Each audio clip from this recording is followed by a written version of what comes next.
شیخ صاحب ان کا عرصہ تدریس کتنا جامعہ سلفیہ؟ اور ایسا جیسے ہماری روح کہیں پہلے سے ملی ہوئی ہے. خاص طور پر مالدیپی طلباء کے لیے ایک ایسا مربی اور ایسا مشفق استاد کی ضرورت تھی، تو جامعہ میں ان کے لیے کچھ تھوڑی سی رعایت دی جاتی تھی، کیونکہ وہاں وہ فلمیں ان کی چلتی تھی، ڈرامے چلتے تھے. آج میں ذکر کر رہا ہوں اس بات کا کہ پھر باقی اساتذہ، میں بھی اور دیگر اساتذہ بھی اس میں ہم مداخلت کرتے اور سارا کرتے. بعض دفعہ وہ طلباء ان میں تلخی بھی آ جاتی، نیکی کا ذکر کرنا ضروری ہم سمجھتے ہیں. ہم یہ سوچ کر گئے تھے کہ مسکین لوگ ہیں، ان کے پاس کیا ہے، لیکن اس ادارے کو دیکھ کے ہمیں شرم آئی. بسم اللہ الرحمن الرحیم. ناظرین السلام علیکم ورحمۃ اللہ وبرکاتہ. آج کے اس خصوصی پوڈ کاسٹ میں ہم شیخ الحدیث اسماعیل محمد مالدیفی رحمہ اللہ تعالی، ان کی حیات اور خدمات اور ان کی یادگار شخصیت پر گفتگو کریں گے. اس گفتگو کے لیے ہمارے ساتھ تشریف فرما ہیں فضیلت الشیخ پروفیسر چودھری محمد یاسین ظفر حفظہ اللہ تعالی، جو جامعہ سلفیہ فیصل آباد کے پرنسپل ہیں. آپ عرصہ دراز سے جامعہ سلفیہ میں تعلیم، تربیت اور منتظم اور مدیر کی حیثیت سے خدمات سر انجام دے رہے ہیں، اور مرحوم شیخ الحدیث اسماعیل محمد مالدیفی کے ساتھ بھی آپ کو ایک عرصے سے تعلق رہا ہے. شیخ محترم، آپ کو پروگرام میں خوش آمدید کہتے ہیں. بہت شکریہ، آپ نے اپنا قیمتی وقت عنایت فرمایا.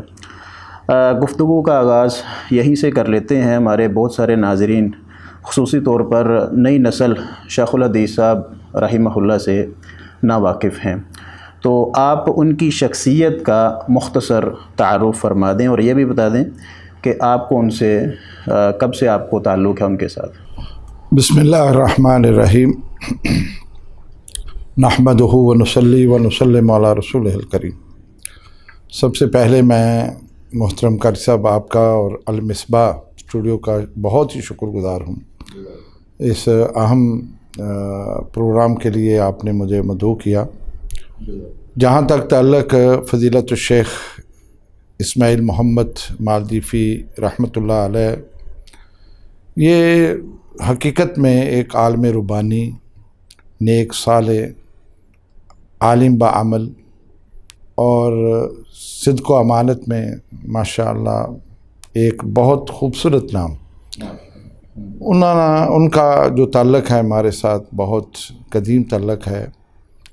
آپ کی پیدائش تقریباً 1943 میں مالدیپ میں ہی ہوئی. ابتدائی تعلیم وہیں آپ نے لی، اور اس کے بعد پھر اچھے نمبروں کی وجہ سے انہیں مالے دارالحکومت میں داخلہ ملا. مجیدیہ اسکول وہاں معروف اسکول ہے، اس میں ملا. حکومت کی اسکالرشپ پر پڑھتے رہے. پھر فراغت کے بعد وہاں کچھ عرصہ کام بھی کرتے رہے. پھر تعلیم و تدریس کا کام بھی اسی اسکول میں بھی کرتے رہے. لیکن پھر ان کو دین پڑھنے کا شوق ہوا. اس کے لیے انہوں نے ایک بڑا لمبا سفر کیا اور ہندوستان چلے گئے، اور تامل ناڈو کے یعنی صوبے میں ایک ادارہ ہے جامعہ دارالسلام عمر آباد میں، وہاں جا کے انہوں نے داخلہ لیا اور 6-7 سال وہاں انہوں نے اپنی دینی تعلیم مکمل کی، عربی سیکھی. پھر واپس لوٹ کے آ گئے مالے. تو یہاں سے پہنچنے کے بعد ان کا داخلہ مدینہ یونیورسٹی ہوا. یہ غالباً 1965-66 کی بات ہے جب یہ پڑھنے کے لیے وہاں چلے گئے. پھر وہاں انہوں نے ساری تعلیم اپنی مکمل کی اور کلیہ دعویٰ اصول الدین سے انہوں نے فراغت پائی. پھر مالے آ گئے اور وہاں آ کے انہوں نے اپنا ایک ادارہ قائم کیا مدرسہ طیبہ کے نام سے، اور اسی طرح ایک شعبہ حفظ کا اور عربی بول چال کا ادارہ بھی قائم کیا، اور یہ بڑا کامیاب ہوا. لوگوں نے بڑا اعتماد کیا. لیکن اس وقت کے جو صدر تھے یا وہاں کی اس وقت کی حکومت تھی، تو انہوں نے اس کو بند کر دیا. تو فراغت ہوگی، آپ کے پاس کوئی اور کام نہیں تھا. تو اتفاق سے جامعہ سلفیہ میں 1970 سے مالدیپ کے طلباء زیر تعلیم تھے. یہ بھی ایک بڑا اہم مسئلہ ہے کہ جس میں میاں فضل حق رحمۃ اللہ علیہ یہ عمرے پر گئے ہوئے تھے، اور وہاں ان کی ملاقات ان صاحبان سے ہوئی، جن میں شیخ حسین یوسف صاحب تھے اور شیخ اسماعیل محمد تھے. انہوں نے پھر میاں صاحب سے کہا کہ آپ ہمارے مالدیپ کے کچھ بچوں کو دین پڑھائیں، وہاں ان کو داخلہ دیں. بہرحال میاں صاحب اللہ ان کو جزا دے، وسائل کی کمی کے باوجود انہوں نے اس بات کو قبول کیا اور ایک اچھی جماعت تقریباً جن میں 20-25 کے قریب یہ طلباء مالدیپ سے یہاں پہنچے۔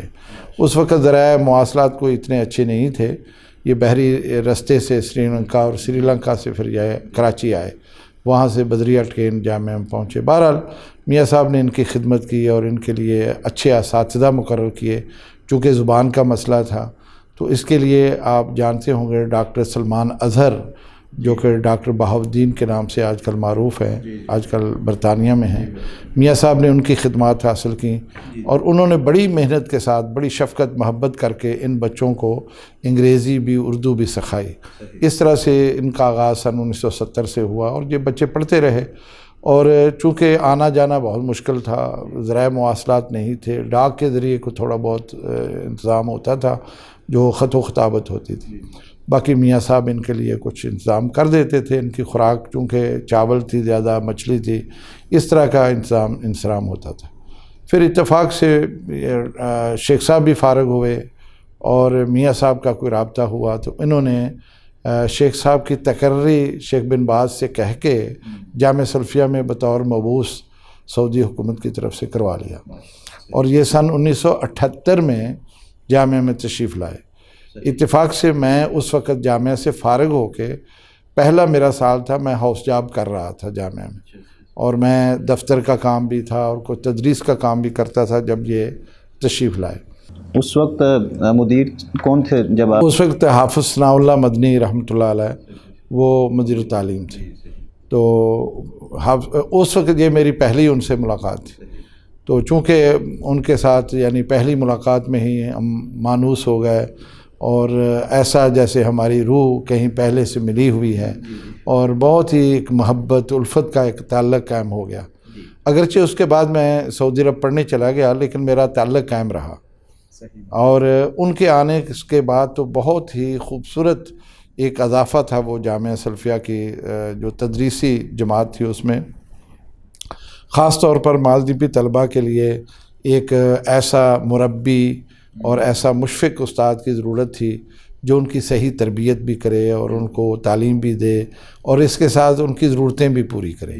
تو وہ براہ راست طلباء سے معاملات کرتے تھے، ان کی ضرورتیں بھی پوری کرتے تھے، اور شیخ صاحب میں جو بہت ساری خوبیوں میں ایک خوبی یہ بھی تھی کہ وہ سخی بڑے تھے، خرچ کرنے والے تھے، وہ طلباء پر خرچ اپنی جیب سے بھی کرتے تھے، جامعہ کو بھی توجہ دلا دیتے اور میاں صاحب بھی ان کی بات پر جو ہے نا وہ کرتے تھے، تو اس لحاظ سے یہ ایک بڑا اچھا کام چل نکلا۔ پھر میں سن 1982 میں جب فراغت میری ہو گئی اور میں جامعہ میں دوبارہ آ گیا تو شیخ صاحب یہیں تھے، تو پھر ہم نے مل کر مزید اس کام کو آگے بڑھایا، تو یہ ہمارا وہ دور بڑا اچھا دور گزرا، اور ان کی جو خدمت ہے اس معاملے میں بہت نمایاں ہے، اور چونکہ میرے آنے کے بعد تو اور زیادہ آسانی یہ ہو گئی کہ میرا بھی مالدیپی طلباء کے ساتھ بہت ایک تعلق گہرا تھا۔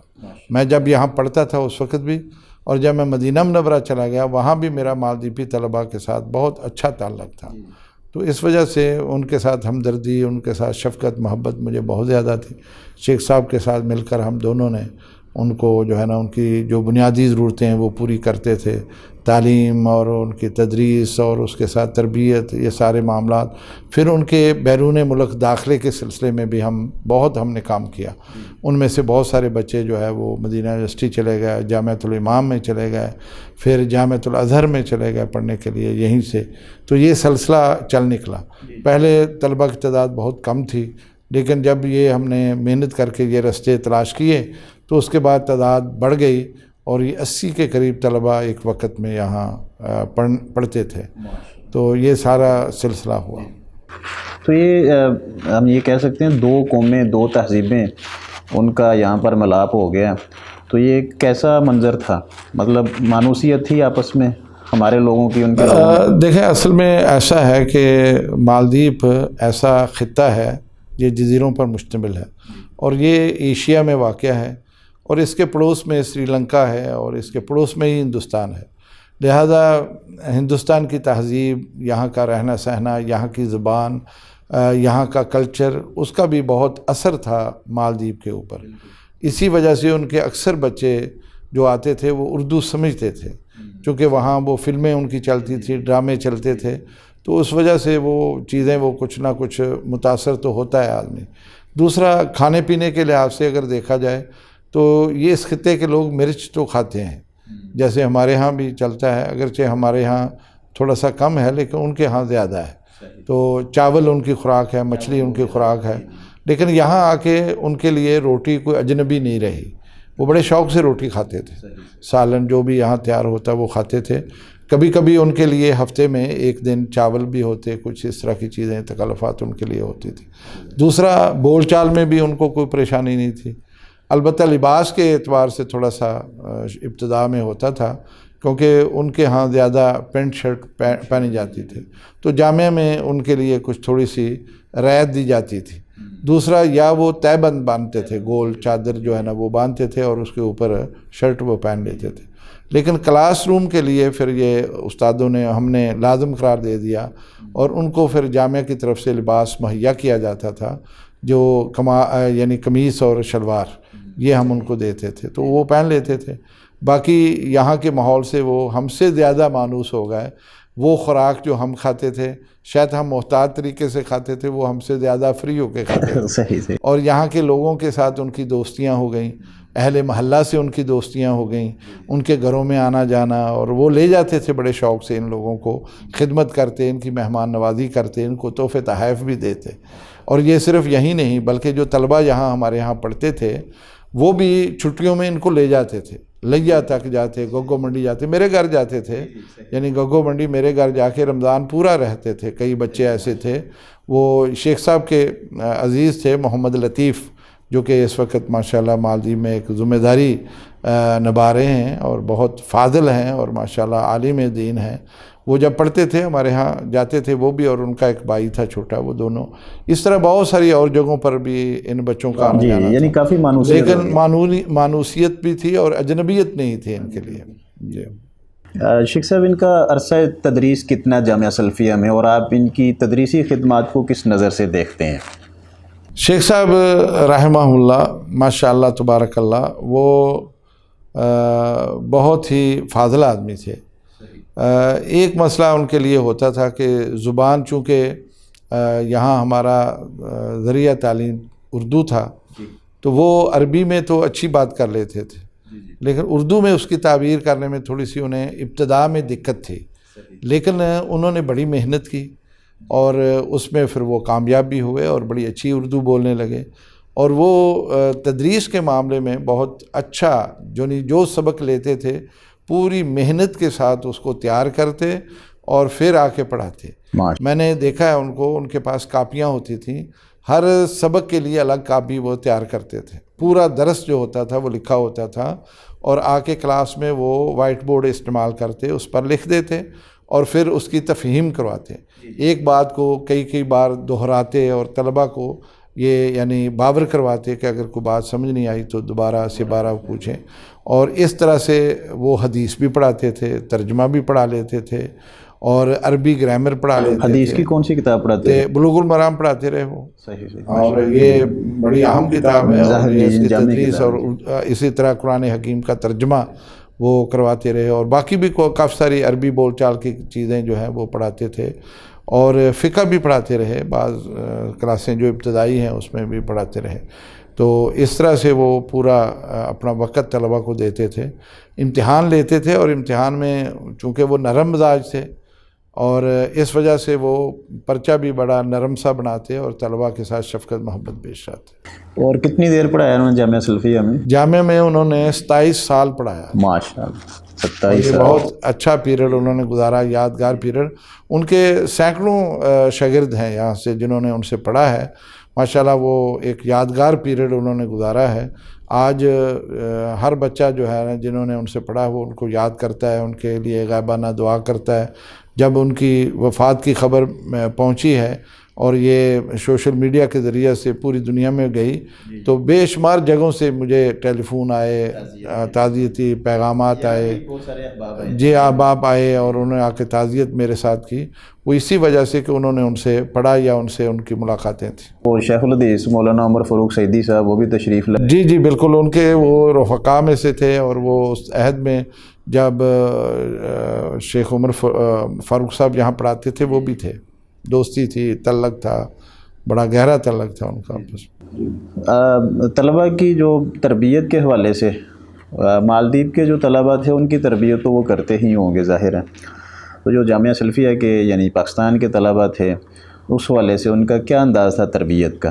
دیکھیں وہ ایک تو کم گو تھے، زیادہ بولتے نہیں تھے، اپنے مطلب کی بات کرتے تھے، کسی کے معاملات میں دخیل نہیں ہوتے تھے، لیکن طلبہ کو سمجھانے میں وہ بخل سے کام نہیں لیتے تھے، یعنی جہاں ضرورت پڑتی وہاں بہت اچھے اسلوب کے ساتھ، کبھی سختی بھی کرنی پڑتی تو وہ کرتے تھے، ناراض بھی ہوتے تھے۔ تو پنجابی جو طلبہ تھے یا پاکستانی طلبہ تھے ان کے ساتھ بھی ان کا ایک تعلق تھا، لیکن مالدیپی طلبہ کے ساتھ تو بہت گہرا تعلق تھا، اور اس کی وجہ ایک یہ تھی کہ مالدیپی ایک مزاج ہے، یعنی وہاں کا ماحول ہے، اس کا اثرات ان کے اوپر ہوتے تھے، اس وجہ سے ان کو زیادہ توجہ دینی پڑتی تھی، ان کو بار بار بات سمجھانی پڑتی تھی اور ان کو اس بات کا قائل کرنا پڑتا تھا۔ بعض دفعہ وہ طلبہ ان میں تلخی بھی آ جاتی ہے، پھر باقی اساتذہ، میں بھی اور دیگر اساتذہ بھی اس میں ہم مداخلت کرتے اور سارا کرتے، لیکن میں یہ سمجھتا ہوں کہ شیخ صاحب کی جو عملی زندگی ہے اس کے بہت اثرات تھے۔ شیخ صاحب کی جو عملی زندگی ہے، ایک تو وہ سب کے ساتھ خوش اخلاقی سے پیش آتے، اور میں نے ان کو دیکھا ہے کبھی کسی کی غیبت نہیں کرتے تھے، جی، غلط بیانی نہیں کرتے تھے، اور اپنے کام سے کام رکھتے تھے، طلبہ کے ساتھ شفقت محبت سے پیش آتے۔ اگر طالب علم ان سے جا کے الگ کو بات کرتا، جس کا وہ ذکر مجھ سے کیا کرتے تھے کہ فلاں طالب علم آیا، اس نے کہا کہ میرے کچھ حالات گھر کے ایسے ہیں تو میں نے ان کی مدد کی، وہ اس کا چرچا نہیں کرتے تھے۔ آج میں ذکر کر رہا ہوں اس بات کا، لیکن اس سے پہلے میں نے بھی ذکر نہیں کیا۔ یہ اس وقت وہ دنیا سے چلے گئے ہیں، ان کی نیکی کا ذکر کرنا ضروری ہم سمجھتے ہیں، تو وہ ان بچوں کی جو ضرورت مند ہوتے، ان کے گھروں میں غربت ہوتی، تو وہ بڑے خفیہ طریقے سے ان کی مدد کر لیا کرتے تھے۔ تو اس کے اثرات ہیں، یعنی گویا کہ ان کی عملی زندگی کے طلبہ کے اوپر بڑے اثرات تھے۔ نماز با جماعت کے پابند تھے اور ساری نمازیں با جماعت پڑھتے، یہ ان کا ایک بڑا خوبصورت عمل تھا۔ ویسے یہ سوال میرے ذہن میں تھا، آپ نے پیشی اس کا جواب دے دیا کہ ان کی شخصیت کو کوئی انفرادی خوبی جو ہمارے لیے قابل تقلید ہو۔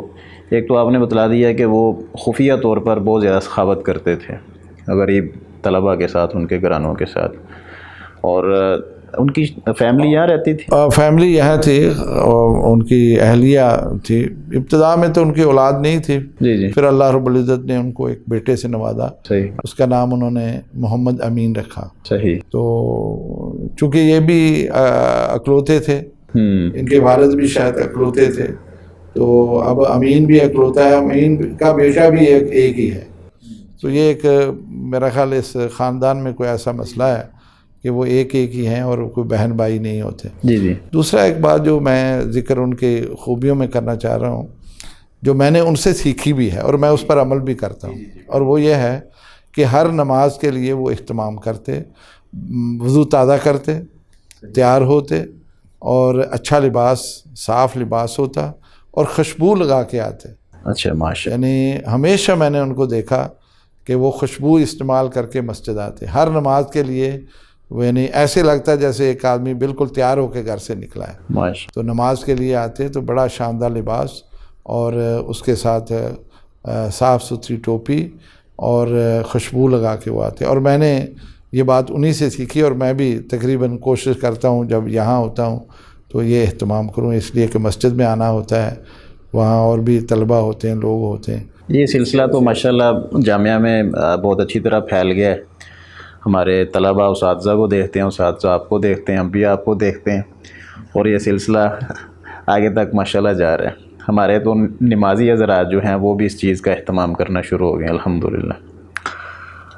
سر وہ گھر کب جاتے تھے؟ مطلب آپ نے بتایا کہ 27 سال تک وہ یہاں پڑھاتے رہے، تو گھر جانے کی کیا ترتیب ہوتی ہے ان کے پیچھے؟ اصل میں ایسا مبعوث تھے نا جی، گورنمنٹ سعودیہ کی طرف سے یہاں تھے، تو گورنمنٹ سعودیہ سالانہ چھٹیاں دیتی تھی، 1 مہینے کی 40 دن یا 1 مہینہ، اور اس میں آنے جانے کا ٹکٹ بھی ہوتا تھا، لہذا وہ پھر جامعہ کی تعطیلات میں وہ چلے جاتے تھے۔ صحیح۔ تو بعض دفعہ وہ تعطیلات کے علاوہ بھی چھٹیاں کر کے وہ چلے جاتے، تو مہینہ گزار کے آپ مالدیپ آتے، تو چونکہ ان کے عزیز و اقارب، ان کی اہلیہ کے عزیز و اقارب سارے وہیں تھے، تو پھر ویسے بھی ان کا وہاں کچھ معاملات تھے، ان کے کچھ انہوں نے گھر بنائے ہوئے تھے، کوئی فلیٹ سسٹم تھے، اس کی نگرانی بھی ہوتی تھی، اگرچہ پیچھے لوگ ہوتے تھے لیکن پھر بھی سالانہ وہ جاتے. تو یہ جب تک رہے ہیں وہ جاتے رہے، اور سال کے دوران بھی جاتے رہے، یعنی کبھی ضرورت ہوئی تو وہ چلے جاتے تھے.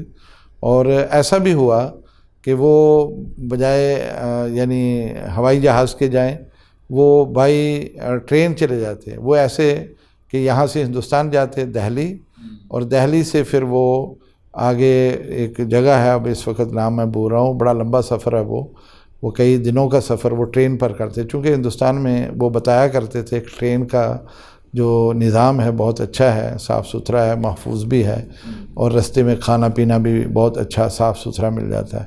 تو وہ کئی دفعہ انہوں نے یہ سفر بھی کیا ہے. اچھا جی، بہت لمبا چوڑا سفر ہوگا. بجائے اس کے کہ وہ سری لنکا کے ذریعے سے جائیں یا کسی اور رستے سے جائیں، چونکہ پاکستان سے براہ راست فلائٹیں بھی کسی دور میں چلتی رہی ہیں PIA کی، لیکن اب تو نہیں ہے. تو اب راستہ سری لنکا ہے یا دبئی ہے اس وقت، لیکن اس وقت وہ ایسا تھا. تو وہ بائی روڈ آپ کہہ سکتے ہیں، بائی ٹرین جاتے رہے ہیں. یہاں لاہور سے جو سمجھوتا ایکسپریس سے کے ذریعے سے وہ دہلی سے آگے وہ سفر کرتے تھے. ٹرونڈرم غالباً اس کا نام ہے، وہ جو آخری اسٹیشن ہے نا جی، جو مالدیپ کے قریب ہے، ہندوستان کا حصہ. ٹرونڈرم غالباً اس کا نام ہے، میں بول رہا ہوں لیکن میرا خیال یہی ہے. وہاں سے پھر وہ کشتی کے ذریعے سے مالدیپ چلے جاتے تھے. صحیح. ہندوستان کے لوگ کافی زیادہ ہیں مالدیپ میں، تجارت کی غرض سے، اور ملازمین بھی جی آنا جانا قریب ہے نا. IT کے شعبے میں بہت زیادہ ہیں. جی سر، آپ کا میرے خیال میں گزشتہ 5-6 سال پیچھے جائیں تو آپ کا ایک سفر ہوا مالدیپ میں، وہ کیا سلسلہ تھا؟ یہ میں آپ کو عرض کروں، شیخ صاحب کے ساتھ میرا ایک برادرانہ تعلق تھا، محبت کا تعلق تھا. تو انہوں نے نا تقریباً 1992 93 یہاں کو مجھے اب یاد نہیں ہے بالضبط، 92 کی بات ہے شاید. انہوں نے مجھے کہا کہ ہم دونوں چلتے ہیں. صحیح. تو ہم دونوں پھر گئے. یہاں سے ہم سری لنکا سے ہم مالدیپ چلے گئے. جی. یہ سفر تقریباً 8 دن کا تھا، اور بڑا خوبصورت سفر تھا.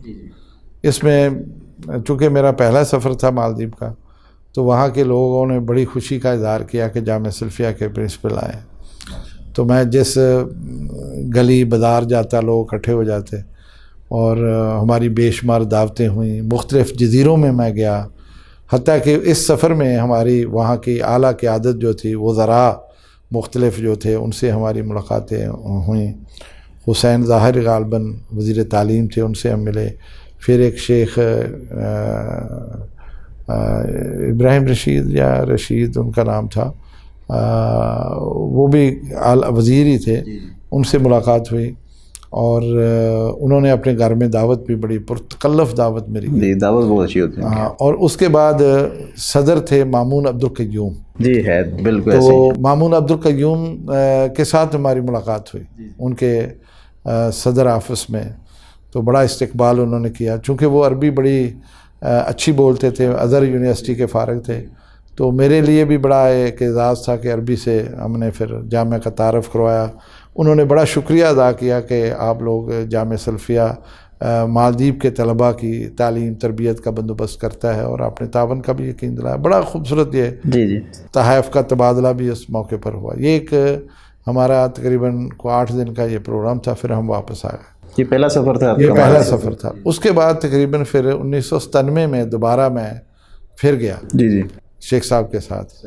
لیکن اس سفر میں ایک اضافہ یہ ہوا کہ ہم سری لنکا میں 5 دن رکے. اچھا جی. تو یہاں ہمارے پاس طلبہ پڑھتے تھے سری لنکا کے، انہوں نے اہتمام کر دیا تھا وہاں کچھ لوگوں کو کہہ کے. جی. تو انہوں نے ایئرپورٹ سے ہمیں لے لیا، اور ان کے ہم ٹھہرے کولمبو میں. اچھا، سری لنکا کے بھی پڑھتے رہے؟ ہاں، یہاں پڑھتے رہے ہیں نا لڑکے. جعفر تھے اور اس طرح اور بھی لڑکے تھے. تو وہ جعفر تو اب بھی آتا جاتا ہے. صحیح. انہوں نے نا وہاں کوئی کہہ کے کسی سے وہ انتظام کرایا. یہ کولمبو کے مضافات میں بہت خوبصورت وہ یعنی بستی تھی جہاں ہمارا وہ انتظام کیا. جی. تو یعنی ناریل کے درختوں میں گرا ہوا وہ گھر، اور مجھے یاد ہے کہ قریب ہی ایک یعنی کنواں تھا جس میں بارش کا پانی جمع ہوتا تھا، اس پانی سے ہم نہاتے تھے. بارش بہت ہوتی وہاں سے، بڑی بارش جی ہوتی جی. تھی. تو بڑا انہوں نے خدمت کی ہمیں، بہت یعنی تواضع کی. لیکن اس 5 دن میں ہم نے خوب سیر بھی کی. وہاں ہمیں ایسے لوگ مل گئے مسلمان ہی جن کے پاس سواری کا انتظام بھی تھا. وہاں یہ رکشہ جو ہے نا بڑا اچھا، بڑا آرام دہ ہے. یہ ہماری طرح کے رکشے نہیں ہیں جو اٹھا کے پھینکتے ہیں. تو وہ بڑا اچھا تھا. وہ اس پر ہم نے کولمبو کی سیر کی. وہاں اس سفر میں ہم نے 2 بڑے ادارے دیکھے. صحیح. ایک جامعہ غفوریہ تھا، وہ ہم نے دیکھا، اور وہ کولمبو میں تھا. بہت بڑا دینی ادارہ صحیح تھا. دینی ادارہ. ہم یہ سوچ کر گئے تھے کہ مسکین لوگ ہیں، ان کے پاس کیا ہے، لیکن اس ادارے کو دیکھ کے ہمیں شرم آئی کہ پورے پاکستان میں اتنا بڑا ادارہ کوئی نہیں ہے. پھر دوسرا ادارہ میں نے دیکھا جامعہ ندیمیہ. یہ ایک جگہ ہے، بڑی پوش جگہ ہے کولمبو میں، بریولا. اور یہ آپ یوں سمجھیں جیسے کلفٹن ہے کراچی میں. اچھا جی صحیح. اور سمندر کا کنارہ ہے اور بڑی بڑی کوٹھیاں ہیں، اور وہ تقریباً مسلمانوں کی ہیں. اس میں ایک مسجد بھی تھی، جامع مسجد شاذلی کے نام سے. یہ شاذلی، امام شاذلی ہوئے ہیں مصر میں، صوفی بزرگ گزرے ہیں، ان کے نام سے وہ مسجد تھی. بڑی صاف ستھری بڑی مسجد تھی. پھر ہم وہ جامعہ ندیمیہ دیکھنے چلے گئے. تو ہم دیکھ کر حیران رہ گئے. 32 ایکڑ میں پھیلا ہوا وہ، ماشاءاللہ. اور اس کے ماشاءاللہ کھیلوں کے گراؤنڈ ہیں، اس کے ہاسٹل ہیں، کلاس روم ہیں، اساتذہ کے لیے الگ سے کالونی ہے، آڈیٹوریم ہال ہے، اور اس میں ٹیکنیکل سکول بھی ہے جو گورنمنٹ کا منظور تو واقعی پھر جامعہ یونیورسٹی ہے. بالکل بہت اچھا. اور یہ بھی ہمیں پتہ چلا کہ کوئی حاجی نظیم صاحب کے نام سے کوئی آدمی ہے جس کے نام سے یہ بنا، اور اس کا قیمتی پتھروں کا کاروبار تھا، وہی اس پر خرچ کرتا. جی جی. تو مقصد یہ ہے کہ سری لنکا ہم نے دیکھا. پھر ہم کینڈی چلے گئے. کینڈی ایک جگہ ہے بڑی خوبصورت تفریح گاہ، جیسے ہمارے ہاں مری ہے. تو لیکن مری تو میرے نزدیک کچھ بھی نہیں. وہ وہاں اتنے بڑے بڑے باغات تھے کہ دنیا جہاں کے لوگ آ کے وہاں فلمیں بناتے تھے. اتنے بڑے بڑے درخت، اتنی خوبصورت وہاں پھلواڑی اور نادر قسم کے پھول وہاں، اور دیکھ کے انسان حیران ہوتا ہے. درخت بڑے بڑے، بہت خوبصورت. ہمیں بہت انجوائے کیا اس دن. ہلکی مسلمان تو اقلیت میں ہوں گے وہاں پر، ظاہر ہے مسلمان سری لنکا میں اقلیت میں. پھر ہم نے جا کے نماز پڑھی ایک مسجد میں. وہاں ایک جھیل تھی جو کہ تالاب کی شکل میں بنی ہوئی تھی، اور اس میں چشموں کا پانی آ رہا تھا. اس کے ایک کنارے پر مندر تھا اور دوسرے کنارے پر مسجد تھی. تو اس مسجد میں ہم گئے. چشمے کا پانی مسجد کے اندر سے آتا ہے. وہاں ہم نے وضو کیا اور نمازیں پڑھیں، اور وہاں پھر ایک مسلمان ہوٹل تھا، وہاں کھانا کھایا. سارا دن ہم وہاں رہے اور بڑا موسم خوبصورت تھا. بس کے ذریعے گئے تھے اور بس کے ذریعے سے آئے. رستے میں جنگل تھے، ہم نے ہاتھی دیکھے ادھر ادھر جو ہے نا، وہ بہت سارا خوبصورت منظر، سرسبز منظر ہم نے دیکھا. میں نے اس پر اپنا ایک سفر نامہ لکھا ہے. ہاں جی، وہ نظر سے گزرا ہے جی. ہاں. تو بہرحال اس کے بعد پھر ہم مالدیپ چلے گئے. پھر ہم وہاں ایک ہفتہ رہے اور جزیروں میں گئے اور بہت ساری سیر تفریح کی، وہاں کے لوگوں سے ملے. بڑا اچھا سفر تھا یہ بھی. دوبارہ جو ہے تیسرا سفر ہمارا جو ہے نا، یہ شیخ صاحب چونکہ ریٹائرڈ ہو کے چلے گئے تھے، انہوں نے ہمیں دعوت دی کہ آپ لوگ آئیں. اس سفر میں تو جناب محترم شیخ الحدیث حافظ مسعود عالم صاحب، شیخ الحدیث مولانا یونس بٹ صاحب، یہ بھی اس سفر میں شامل تھے. میرا بیٹا ارسلان ظفر بھی تھا اور عمیر یونس بھی، یونس صاحب کا بیٹا، یہ بھی اس میں شامل تھے. اور اس میں ہمارے ساتھ شامل ہو گئے حافظ شفیع کاشف صاحب اور چودھری کاشف نواز رنداوا صاحب، یہ بھی شامل ہو گئے. تو یہ ایک بڑا وفد بن گیا. تو ہم وہاں پہنچے اور یہ بھی سفر تقریباً 10 دن کا تھا. تو انہوں نے وہاں ہمارے لیے بڑی اچھی ہوٹل بک کروائے ہوئے تھے. بڑے اچھے پروگرام انہوں نے رکھے. اس میں سب سے خوبصورت پروگرام ایک کنونشن ہم نے کیا، جس میں وہاں کے فضلاء کو ہم نے بلا کے، تو وہاں ان کے ساتھ ہم نے جو بہت ہی بہترین کنونشن کیا. 200 کے قریب تقریباً فضلاء آ گئے تھے. تو یہ ایک یادگار پروگرام ہوا ہمارا، اور جو اس کی اشاعت بھی ہم نے کی ساری. تو یہ براہ راست وہاں کے ٹی وی نے بھی دکھایا تھا. ہاں جی، ان کا جو جی ٹی وی چینل ہے اس نے بھی دکھایا تھا. اور پھر آخر میں ہم نے شیلڈ بھی پیش کی شیخ صاحب کی خدمت میں. یہ ایک بڑا یادگار پروگرام. ہم شیخ صاحب کے جزیرے میں بھی گئے اور سمندر میں نہائے اور بڑا انجوائے کیا. یہ بڑا یادگار سفر ہے اور ماشاءاللہ اب بھی شیخ صاحب سے میری ملاقات یعنی بات جو ہوئی ہے نا وہ جمعے کے دن ہوئی ہے، اتوار کو ہی ان کی وفات ہوتی ہے، جمعے کے دن، جمعے کے بعد میری بات ہوئی ہے ویڈیو کال کے اوپر، اور میں نے ان کو دعائیں بھی دیں اور میں نے ان سے دعائیں بھی لیں، اور اس کے بعد میں نے ان کو دعوت دی، انہوں نے کہا ٹھیک ہے میں ٹھیک ہو گیا تو میں لازمی انشاءاللہ آؤں گا، لیکن اللہ کا فیصلہ غالب ہے، رحمہم اللہ تعالی۔ جزاک اللہ خیراً۔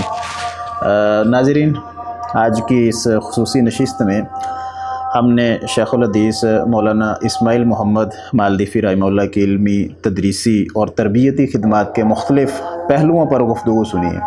اللہ تعالیٰ سے دعا ہے کہ وہ مرحوم کی کامل مغفرت فرمائے اور ان کی قبر کو جنت کا باغ بنائے۔ ہم اپنے معزز مہمان کے بھی بے حد شکر گزار ہیں کہ انہوں نے اپنا قیمتی وقت نکالا اور المصباح ڈیجیٹل کو ٹائم دیا اور مرحوم مولانا اسماعیل محمد مالدیفی سے وابستہ اپنی یادوں کو ہمارے ساتھ شیئر کیا ہے۔ آپ تمام ناظرین کا بھی شکریہ کہ آپ نے اس پروگرام کو دیکھا۔ اگر یہ گفتگو آپ کے لیے مفید رہی تو دوسرے لوگوں تک لازمی اس کو شیئر کیجئے گا۔ اگلے پروگرام تک اجازت دیجیے۔ آپ کا میزبان عبدالقیوم فرخ۔ السلام علیکم ورحمۃ اللہ وبرکاتہ۔